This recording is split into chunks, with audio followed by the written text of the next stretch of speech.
First, appreciate Brooke and all of her good helpers for putting together this great program today. And it's so nice to be back here and see so many friends that I've known, of course, for many years. In fact, speaking of many years, when I was a freshman here at Nebraska, it was the first year that Kime Hall was finished and open. And so that was kind of an exciting time. And the last time I was here, I believe, was when the renovation took place of Kime Hall. And Chancellor Green gave a nice presentation on the steps, but he didn't control the temperature that day. As I recall, it was a warm, sunny day there. Anyway, speaking of Kime Hall, and your past speaker being a very famous and outstanding wheat scientist, Dr. Kime had a graduate student one time by the name of George Beadle. And there happens to be a building on downtown campus, the biotech building of Beadle Hall, I believe it's called, something like that.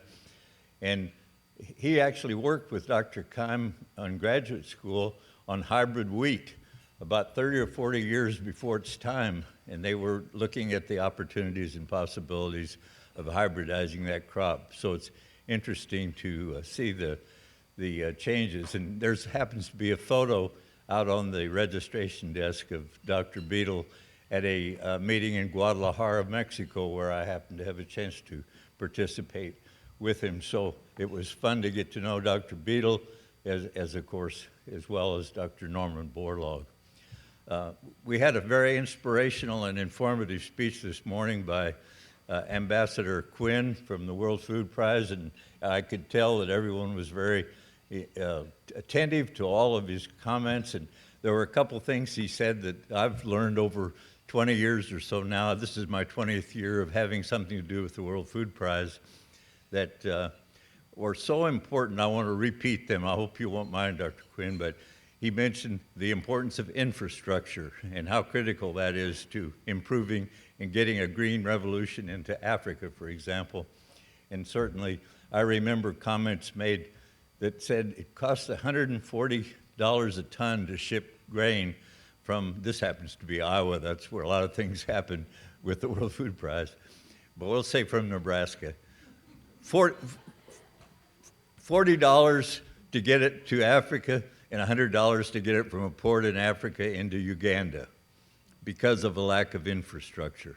So you just understand how much is lost and time is consumed and extra trouble just to move things around until you have adequate infrastructure. The other thing he mentioned was, of course, technology transfer. And in my experiences, I happen to have had 21 years of working with the USAID project called Instramill, and in working in countries such as in Africa, you would go and visit an experiment station, and there would almost be a wall around this place to protect what was inside of it, but the benefit that never got out of the wall because these studies and experiments were done without moving the information out to the producers, which in the case of many African countries would be women, because the women were doing the work, the men were counting the money and spending it. So it was a little different. Maybe it still goes that way here. Anyway, it was a whole different thing. So certainly technology transfer is very important, as was infrastructure. Well, that's really not what I'm supposed to be here for today. So Brooke has asked if I would make a few comments about my experiences with Dr. Borlaug and why I thought so much of him. And I would just start out by saying that one of the most memorable figures in world history, we see these chapters of civilization written by heroes, heroes of change, heroes to their people. Certainly Dr. Borlaug was a longtime hero of mine, and he would relish this opportunity today to be here to speak with you folks and to encourage and also to stimulate you as hunger fighters and to young people especially, as he felt that you were the ones that were going to be solving the problems of the world in the future. And his ability to work with people, even out in the fields with people that were, for example, chasing birds out of his breeding nurseries, and he would be teaching all the time. He would be with these people, and didn't matter who they were. He was always in a training mode, and I think that's so important. I would like to also mention that we all have heard this many times, but he certainly altered the course of human history by moving some more than 1 billion people out of hunger, and thus giving them a better opportunity for a chance in life. Norm, as I was normally used to calling him, is certainly a most deserving hero to hunger fighters. And you folks here are certainly hunger fighters and are most deserving. As I heard some of the presentations this morning in one of the breakouts, they were most impressive, and obviously you people took a strong interest in this opportunity, and I'm so proud of all of you that are here today, and look forward to hearing and seeing more from you in the future. The Green Revolution in Asia from about 1960 to 1980 was certainly spurred to the greatest expansion of food production ever before seen in history in the world. Globally, wheat and rice production doubled, and the price of cereal grains dropped 30% during this period where so many people were saved. M.S. Swaminathan was the first laureate, and this was in 1978, I believe, 1987, excuse me. And he suggested the 4 factors that caused the Green Revolution. I think you'll know the 4th one, but the first one was water, which I couldn't agree more on, because we all know and have heard that that's the critical issue for this century, really, is water, the water issues, and that gets so much discussion. But besides water, of course, we have fertilizer and seeds, and what would be that 4th one? Well, it was borlaug. So you had, of course, water, fertilizer, seeds, and borlaug as being responsible. And this was in the period of 1960 through 80. Then, just after the beginning of the 21st century, unfortunately, we learned that there were 1 billion people that were facing famine. There were 1 billion people earning $1 or less a day, 1 billion people without safe water, and 1 billion people, and these are round numbers, but we talk down in Washington more than billions, so I'm using the term billion. You can add a few cents here and there. And 1 billion people living on marginal lands and trying to produce as a subsistence type farmer. Why was this happening after all the wonders of the Green Revolution? Well, when I was a high school student, and part of that time was in Nebraska, I also went to high school in Washington, D.C. and Rome, Italy, so I was 3 places in high school, but they still allowed me to come to Nebraska for some reason. And I only made the mistake of wearing a beret at the beginning, and they said, you'll have to pay out of country tuition. So they were going to charge me for being a foreign student. And I tried to plead with them. I'd lived all my life here except for a couple of years. And so when I took off the beret, they dropped the tuition. That was very kind of the university. But I won't even tell you how much it cost to go to school when I went to school here, because it would make everyone not enjoy their dinner. So anyway, why did we have all these billions all at once with all this suffering? When I was in high school, and this was right after a major war, there were 2.5 billion people in this country. In a year or two, we're going to have 7.5 billion, a tripling of population in the period of time from my high school days till today. So it takes a bit more food when you're starting to feed an extra 5 billion people. As the father of the Green Revolution, after Borlaug was pretty much finished with his active work in the field improving wheat, he wanted to continue with his training opportunities, and he was offered a part-time position at a university in this country where he could visit with students and encourage students and talk about opportunities just like you heard and are hearing today.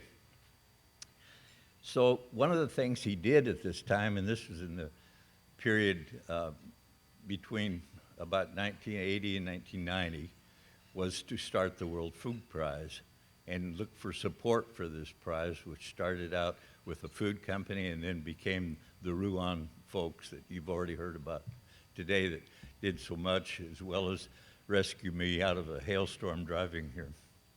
So at that same time, he thought, we need a youth institute besides the World Food Prize. So he also encouraged the folks running things to get this youth institute started. And all these things started out kind of slowly, but they just continued to increase. And I thought it might be interesting for you to hear what a person by the name of Bill Gates had to say, who you all know is the founder of Microsoft.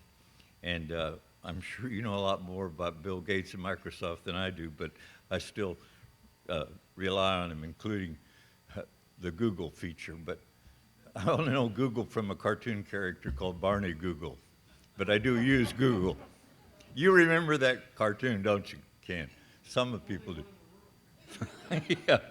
Anyway, Bill Gates said, I never met Dr. Norman Borlaug, the Nobel Prize-winning plant scientist who did more in history to fight hunger, but I've admired him for years. When I started learning about agricultural development, his name came up so often that I felt he were my teacher. How could you get a better compliment from someone like Bill Gates? And by the way, he never finished college and was a pretty successful individual. Borlaug, besides being a teacher to more than 400 trainees, inspired many, including successful scientists. And I know people like Dr. Benzinger, who is a very successful wheat person, and others like him have always said so many good things about Dr. Borlaug and appreciate what he was able to accomplish, as did I. Well, his training capabilities probably have been overlooked because in addition to relating to bird boys, he was involved with Little League Baseball in Mexico. In fact, some say that he was actually the one that got baseball started in Mexico. And he and a potato scientist that was also very famous named John Niederhauser together started Little League Baseball in Mexico. Can you imagine how a man as busy as Dr. Borlaug, who spent in his type breeding work up in northwest Mexico as well as in central Mexico with shuttle breeding back and forth, had time to do these things. But this is an interesting feature. And if you just saw the Little League World Series coming out of Pennsylvania, the Mexico team did quite well. So it's evolved just as the improvements of wheat have evolved. But he also influenced and trained a lot of colleagues that were already faculty people and private sector scientists around the world, besides all of these trainees that went back to their countries, these 400 trainees. So, and I should perhaps mention again that these bird boys and Little League players were very receptive also to learn about plants and improving plants and what could be done. So he just loved to talk to people regardless of age and education. He was very influential with faculty, and in my experiences with the Crop Science Society in 1995 as program chairman, why I decided we need to have a symposium on the crop science revolution. And that was, in my book, 1950 to 2000. And who would be better than the middle of that group of people to have Dr. Borlaug speak about the Green Revolution? So we started out with breeding improvements in the 50s, management improvements in the 60s, then Borlaug for the 70s, and then we had talks about molecular biology, some of the new sciences, and Dr. Benziger concluded that program with a very good presentation also. So this sort of thing was hoping to attract the farm press, because it's very hard sometimes to get the coverage you like in agriculture. Well, I would get a call from Madison, where our main office was for our society. How large a room do you need for this symposium? Well, I'd never put together a symposium or had any idea how many would show up, so we started at a room at least for 100 people. Then a week later, I got a phone call. You sure 100 is going to be enough? No, let's make it 200. And then another week, let's go to 300. Finally, they said, let's just round it off, 400 people. We'll have a room for 400 people. Well, that sounded fine to me. And the day of the meeting, what happens? We had every seat taken. All the aisles had standing room. The fire marshal was on vacation. And so we were able to accommodate this large crowd. And the only negative was that it was such a good session, especially with our featured speaker, of course, and speakers, excuse me, Steve, that no one felt comfortable leaving their chair for some reason to go down the hall. And therefore, we had some folks towards the end of the morning in somewhat of pain. But the meeting was very well attended. And the best thing of all, we had a very good press attendance and a lot of publicity in the farm press following. That was a meeting in St. Louis, right in the heart of the Midwest. So it was a perfect location to get the farm press. And this is one of the things that I think all of us realize. We shouldn't be humble about what we're doing. If you have research going on that's important to the farm community, it should also be important to the consumer. So we need to get the word out on what agriculture has done and what it will do and needs to do in the future to continue to feed a growing world. Well, you've already heard about Hank Beechel, and he and Norm were good friends, especially later in life. So when it came time to have a speaker for Hank's 100th birthday in a town called Elvin, Texas, where they had a rice tech breeding company located, and he was a consultant and knew more about rice than any of the people on the staff there. Why, Borlaug was asked to give the primary speech at that. And so Borlaug at 92 was speaking for his friend at 100 and gave another one of his very inspirational speeches. And I should just mention in that regard, it didn't matter in the case of Norm whether he was involved with travel or that he was 92 years old or that in younger life he faced riots in California trying to ship wheat out of the port there, where he faced floods trying to get back and forth to his breeding programs in Mexico. He was one that wasn't fazed by any of these. And this is in part because if we had to look at one word that would really characterize this individual, it is determination. Dr. Borlaug was determined with great vision to get something accomplished. And he had a lot of challenges younger in life. He was even told that he didn't qualify to go to the University of Minnesota. Maybe that's why he ended up at a different school later in life. But he did do graduate work as well as undergraduate work at Minnesota. Well, he's received so many awards and so many honorary doctorates, but there were three very important recognitions that he got over his lifetime, and I was only fortunate enough to be present when he got the Congressional Gold Medal in Washington in 2007. The only others being the Nobel Prize and the Presidential Medal of Freedom. And very few people, some say only 4 other people, have won all 3 of these prestigious honors. There in the nation's capital, top elected officials, including the President, Speaker of the House, and the Senate leaders, all made presentations. And I'd like to just end my comments by giving you a statement made by President Bush at that time when he finished that session by saying, the most significant and fitting thing we can offer this good man is to renew ourselves to his life's work and lead a second green revolution that feeds the world, and today we'll make a pledge to do that, as can we assembled here. Thank you.